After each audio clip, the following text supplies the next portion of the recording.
باختم که زنم زنه قدیم. بد نباشه. کاکا کمربند 15,000 تومانی درد میگیره؟ نه زهره. زن ما 2 تا الی 3 تاشه خورده، زنده ایمونه، بی چی ول کرده رفته پیر شده. حتما با سگک زدیش. جون سگک داره ای، ارواح پدرم با قسمت پنبهش. خواهی دنبال بونه بوده رفتنی میره. ها بالله.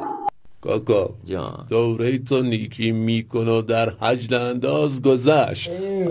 کاکا جناب عالی دیرو پسرم تو خیابون دیدم. خب کدومش کاکا؟ بزرگو نوکردم که دبا میزنه.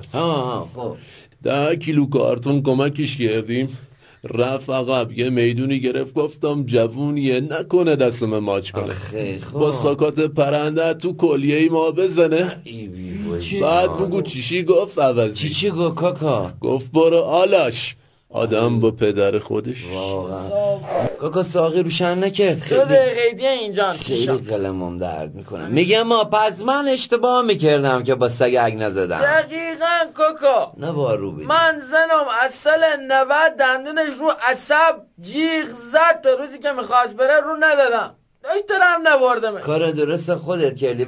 من که دیگه تنه‌ای نمیتونم تحمل کنم، خیلی فشار آورده بهم. من که دیگه واقعا میخوام ترک کنم.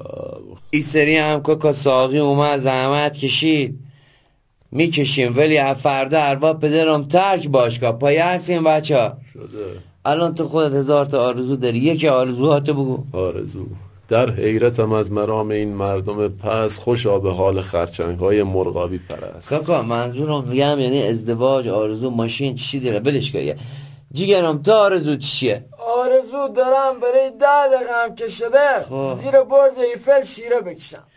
میگه شیره، ما میگیم ترک باشگاه. آرزو درست میگم.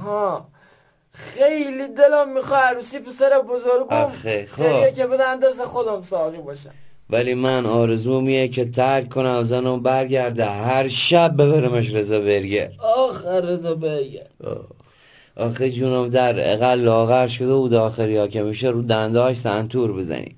ولی شرافتن ترک بکنم زنگ بزنم با کله میاد. خیلی میخوادم. تو حالا ترک کنی با کله میاد، جناب عالی ترکم نکنم بفرما.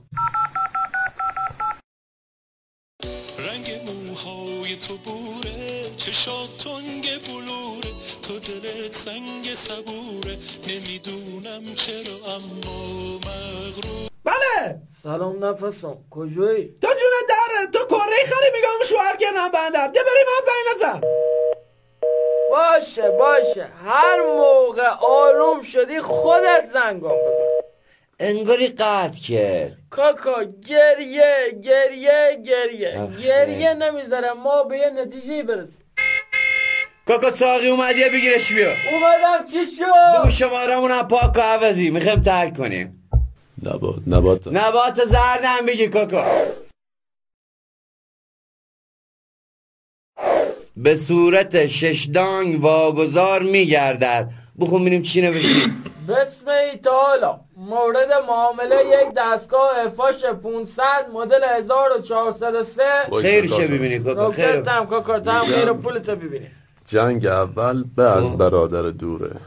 برای مدلش به مشکل نخوریم بعد. کاکا اینا صحبت ها شده، ما سال دیگه میخوایم این ماشین رو بخریم، یه سال باهاش کار کنیم بدیمش به آقا. راست میگه، ما حرفامونو زدیم، فقط خدا کنه دست خوب باشه. دستم طلا برد میباره و میاد. فقط کاکا اینا جونشون تو روغنه، به روغنش فقط میرسی.